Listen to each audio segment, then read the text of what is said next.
Hello everyone, स्वागत है आप सबका इस डेली वोकैबुलरी सीरीज की आज की वीडियो में। अगर आपको वीडियो पसंद आए तो इसे लाइक करें, शेयर करें। चैनल को अब तक सब्सक्राइब नहीं किया तो सब्सक्राइब कर लीजिए। इस बेल आइकन को जरूर दबा लीजिए। इससे क्या होगा कि आपके पास वीडियो का नोटिफिकेशन आ जाएगा जैसी वीडियो अपलोड होगी। अब इसके सिवा क्या है कि इस चैनल पे सिर्फ वोकैबुलरी की ही सीरीज नहीं चल रही है, उसके अलावा ग्रामर का भी और भी काफ़ी सारा इंग्लिश रिलेटेड कंटेंट है जो कि आपको इन सभी और कोई भी एग्जामिनेशन हो उन सब में हेल्प करने वाला है। तो आप उसको भी देख सकते हैं। उसके लिए लिंक डिस्क्रिप्शन में मिल जाएगा आपको, या फिर आप चैनल में भी जाके अलग अलग प्लेलिस्ट को देख सकते हैं। तो पहला वर्ड है हमारा, वो है फेरोशियस। ठीक है। यहाँ पे क्या है, report final decision on ferocious dogs ban not till June 14। ये किसने बोला है? हाई कोर्ट ने बोला है। ठीक है, तो मतलब ये डॉग्स के बारे में बता रहा है फेरोशियस। तो आपको आइडिया तो लग ही गया होगा क्या है। अगर आपको आइडिया लग गया तो आप कमेंट सेक्शन में बताइए कि ये कौन सा पार्ट ऑफ स्पीच है। ठीक। चलिए, बाकी अगर इस वीडियो के आपको पीडीएफ चाहिए ना, आप इस टेलीग्राम चैनल को ज्वाइन करके ले सकते हैं। तब तक मैं आपको बताता हूँ फेरोशियस का मीनिंग। देखिए, फेरोशियस क्या होता है? बहुत ही ज्यादा अग्रेसिव या वायलेंट कोई चीज हो जाती है ना, उसको हम फेरोशियस बोलते हैं। जैसे कि ये जो डॉग्स है, ठीक, ये बहुत ही ज्यादा अग्रेसिव। आपने देखा होगा हर दूसरे महीने न्यूज आ रही होती है, किसी सोसाइटी में कुत्ते ने किसी बच्चे को काट लिया है ना कहीं ऐसा कुछ ना कुछ न्यूज आ रही होती है। तो ये ऐसे जो डॉग्स है, उन पे बैन लगने का जो डिसीजन है, फाइनल डिसीजन है, वो जून 14 तक नहीं होगा, उसके बाद ही होगा। ठीक, तो फेरोशियस का मैं आपको मीनिंग लिख के बता देता हूँ। ये हो जाएगा वेरी अग्रेसिव या फिर वायलेंट। ठीक है। कोई चीज अगर बहुत ज्यादा अग्रेसिव है, वायलेंट है, तो उसको हम बोलेंगे फेरोशियस। ठीक है। अब फेरोशियस क्या है? डॉग्स की क्वालिटी बता रहा है। तो जो क्वालिटी बताने वाले वर्ड्स होते हैं उनको हम क्या बोलते हैं? एडजेक्टिव बोलते हैं, है ना। अब देख लेते हैं इसके सिनोनिम्स क्या क्या है फेरोशियस के। देखिए, इसका एक सिनोनिम वैसे तो वायलेंट भी हो जाएगा, अग्रेसिव भी हो जाएगा, बट जो हम लिखने वाले हैं वो है ब्रूटल। ठीक है, एक हो जाएगा आपका ब्रूटल। उसके बाद में रूथलेस बोल सकते हो आप। ठीक, ये सब क्या है? हमारे सिनोनिम्स है। अब देख लेते हैं इसके एंटोनिम्स। ठीक है, एंटोनिम में एक हो जाएगा कंपैशनेट।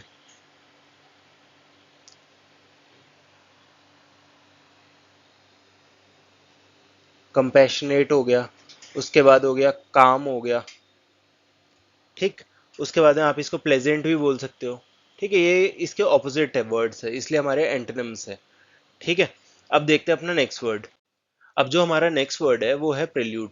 ठीक, यहाँ पे क्या है? आप्स लॉस, जो आम आदमी पार्टी का लॉस है इन Lok Sabha pole to it's आउटस्टर from power. ठीक है, कि पावर से उसको निकाल दिया जा रहा है, उसका प्रेल्यूड है। ये बात बोली है दिल्ली बीजेपी प्रेसिडेंट ने। ठीक है, ये पॉलिटिक्स में कुछ भी बोलते रहते हैं, हमारे लिए बहुत ज़्यादा इंपॉर्टेंट नहीं है, हमारे लिए इंपॉर्टेंट है ये वर्ड।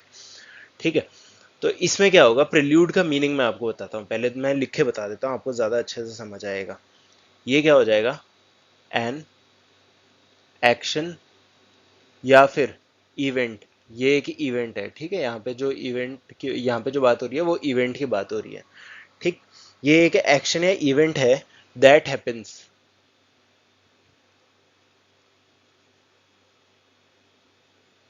दैट हैपेंस बिफोर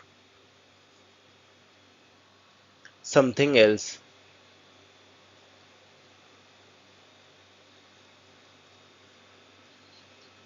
ठीक। देखिए, मैं इसको अच्छे से समझाता हूँ आपको। ये क्या है? ये प्रिल्यूड है आम आदमी पार्टी के आउटस्टर फ्रॉम पावर से। ठीक है, कि दिल्ली में जो पावर है उससे उसको बाहर होने का प्रिल्यूड है। ठीक, तो मतलब कि ये ऐसा इवेंट है जो कि उसके बाहर होने से पहले हुआ है। ठीक है, जो ये लॉस हुआ है ये बाहर होने से पहले हुआ है, इसलिए। ठीक, तो मुझे उम्मीद है ये वर्ड आपको अच्छे से समझ आ गया होगा कि प्रेल्यूड क्या होता है। अब इसके हम देखते हैं कि ये कौन सा पार्ट ऑफ स्पीच है प्रेल्यूड। इसको आप बोलोगे नाउन। ठीक। अब इसके हम देख लेते हैं सिनोनिम्स क्या है।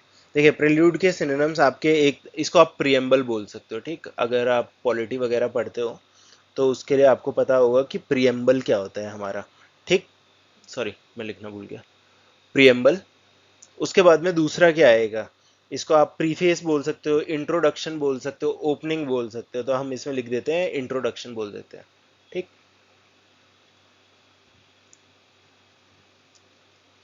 इंट्रोडक्शन हो गया। ये हमारे क्या है? सिनोनिम्स हो जाएंगे इसके। अब देख लेते हैं इसके एंटोनिम्स क्या है। देखिए, एंटोनिम्स इसका ऑपोजिट हो जाएगा, कंक्लूजन, ठीक, कंक्लूजन हो गया। उसके अलावा आप एपिलॉग बोल सकते हो इसको। ठीक, ये दोनों क्या हो जाएंगे हमारे एंटीनिम्स हो जाएंगे। इसके अलावा आप फिनिश भी बोल सकते हो, एंडिंग वगैरह, है ना, सारे एक जैसे वर्ड्स हो जाएंगे ये वाले। अब देख लेते हैं अपना नेक्स्ट वर्ड। देखिए जो नेक्स्ट वर्ड है हमारा वो है रिसर्जेंस। ठीक, यहाँ पे क्या है, नयाना a story of resurgence and obsession of for Olympic glory. ठीक है, ये एक एथलीट के बारे में बात हो रही है। तो रिसर्जेंस क्या होता है? देखिए रिसर्जेंस आप किसी चीज को तब बोल सकते हो जब किसी चीज का रिटर्न होता है।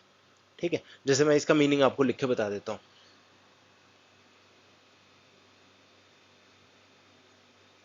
The return and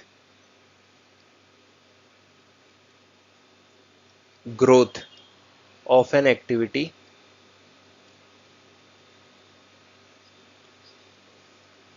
growth of an activity जो कि रुक गई थी।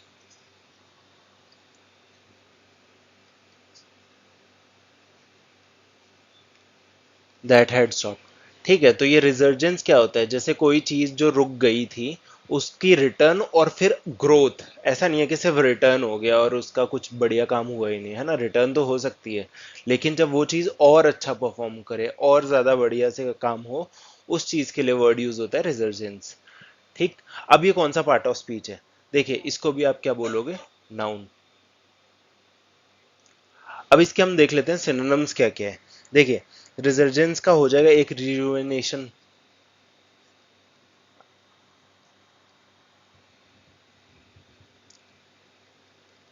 ठीक, रिजुवेनेशन हो गया।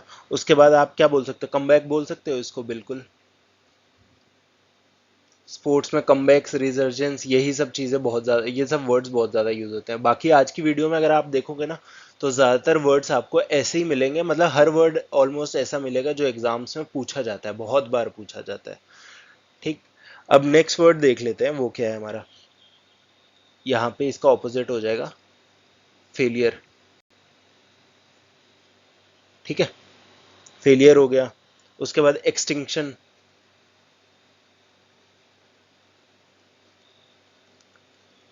ये दोनों क्या है, हमारे एंटोनिम्स हो जाएंगे। अब जो नेक्स्ट वर्ड है हमारा वो है नुआंस्ड। यहाँ पे क्या लिखा है, the 2024 Lok Sabha elections reflected a nuanced political landscape with the ruling party facing setbacks इन की स्टेट्स। ठीक है, तो अब यहाँ से देखेंगे कि ये नुआंस्ड पॉलिटिकल लैंडस्केप क्या है।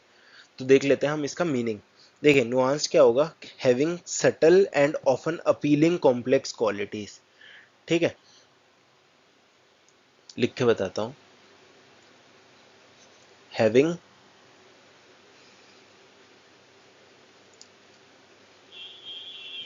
एंड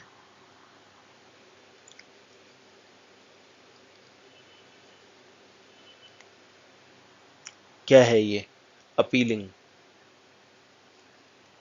ये हो जाएगा आपका having subtle and often appealing complex qualities.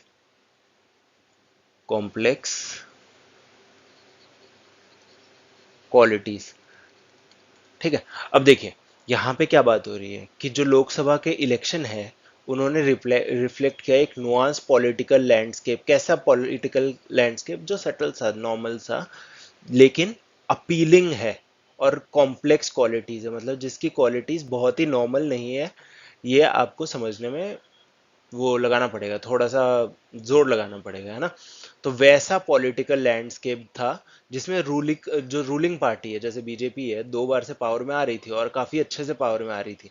लेकिन वो इस बार, जैसे इस बार कई बार मैंने कई जगह मैंने देख लिया कि जैसे ऐसा बोला गया है कि बीजेपी ने जीती है लेकिन ये जीत हार जैसी है ना। तो ये नुआंस पॉलिटिकल लैंडस्केप है जहां पे रूलिंग पार्टी ने काफी सेटबैक्स देखे की स्टेट्स में। की स्टेट्स में कौन से, जैसे मैंने कल की वीडियो में बताया था, यूपी में।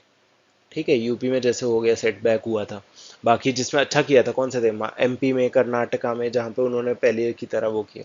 ठीक, तो मुझे उम्मीद है आपको ये वर्ड समझ आ गया होगा, नुआंस। अब ये कौन सा पार्ट ऑफ स्पीच रहने वाला है, देखिए ये हो जाएगा आपका नाउन। अब इसके हम देख लेते हैं कि सिनोनिम्स क्या क्या है। देखिए एक सिनोनिम इसका हो जाएगा रिफाइनमेंट।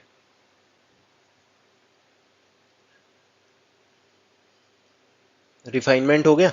रिफाइनमेंट के बाद आपका हो जाएगा ये शेड, ये हमारे क्या है, सिनोनिम्स हो जाएंगे। इसके बाद हम देख लेते हैं कि इसके एंटोनिम्स क्या क्या रहने वाले हैं। देखिए एंटोनिम एक हो जाएगा इसका अनएम्बिगस,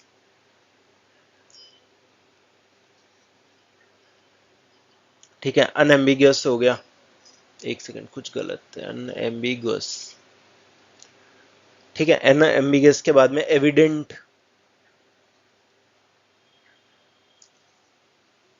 एविडेंट क्या होता है, या फिर ये सब क्या, अनएम्बिगस क्या होता है, जो चीज़ें आपको पहले से क्लियर हो कि इसमें कोई डाउट ही नहीं। अनएम्बिगस मतलब किसी चीज़ में आपको डाउट ही नहीं, एकदम आप श्योर है। और एविडेंट मतलब ये तो होने ही वाला है, ठीक। तो ये हमारे दोनों क्या हो जाएंगे, एंटोनिम्स हो जाएंगे। और उसका उल्टा वर्ड है हमारा नुएंस्ड, और इसके सिनोनिम्स हो जाएंगे रिफाइनमेंट और शेड, ठीक है। अब देख लेते हैं नेक्स्ट और लास्ट वर्ड। तो आज का जो हमारा लास्ट वर्ड रहने वाला है वो एमिसियरी रहेगा। यहाँ पे क्या है, Duryodhana had none of this, ठीक है, ये कोई पुराना स्टेटमेंट में चल रहा है। When lord Krishna arrived as an emissary and stayed at Vidura's house, मतलब लॉर्ड कृष्णा जब आए थे वो एमिसरी की तरह आए थे। तो अब एमिसरी क्या होता है, ठीक है, ये एक रोल है, इतना तो हमें आइडिया लग रहा है कि एमिसरी क्या है, एक रोल है। तो यहाँ पे क्या हम बताएंगे इसको, इसको आप बता सकते हो कोई ऐसा इंसान जिसको कहीं पे भेजा जाए, किस चीज़ के लिए, किसी अलग कंट्री में भेज सकते हैं, किसी अलग स्टेट में भेज सकते हैं, या अलग पार्टी के पास भेज सकते हैं, ताकि आपका एक ऑफिशियल मैसेज दिया जाए या फिर एक स्पेशल टास्क परफॉर्म करने के लिए, ठीक है। जैसे आप देखोगे महाभारत में, रामायणा में, हर जगह एक वो दूत नहीं भेजा जाता था अपना, उस चीज के हिसाब से आप बोल सकते हो, ठीक। इसको मैं लिख देता हूँ, थोड़ा सा लंबा हो जाएगा ये। A person who is sent somewhere, कहीं भेजा जा रहा हो किसी इंसान को, किस चीज के लिए, in order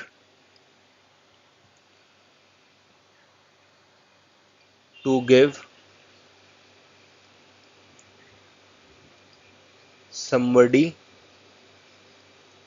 an official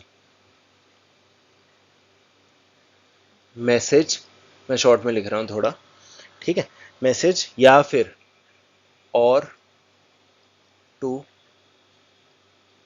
perform a special task,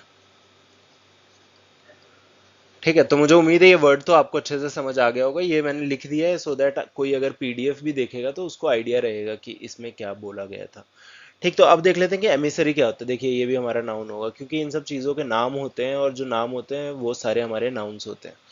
इसके बाद में हम देख लेते हैं इसका सिनोनिम क्या रहने वाला है, ठीक है। सिनोनिम हो जाएगा एनवॉय, एनवॉय के बाद में आप क्या अम्बेसडर बोल सकते हो, जैसे हर कंट्री के इंडिया में होते हैं। अब वैसे ही कुछ टाइम पहले यूएस ने अपॉइंट किया था एक अम्बेसडर इंडिया के लिए, एरिक गारसिटी, ठीक है। अगर आपको पता था तो आप कमेंट करके बताइए। ये हमारे क्या है, सिनोनिम्स है ये दोनों के दोनों। अब इसके हम देख लेते हैं कि एंटोनिम्स क्या क्या है। एक तो हो जाएगा नॉन रिप्रेजेंटेटिव, जो रिप्रेजेंट करने ही नहीं गया वो हो जाएगा, ठीक, नॉन रिप्रेजेंटेटिव हो गया। अनडेमोक्रेटिक हो जाएगा एक और वर्ड,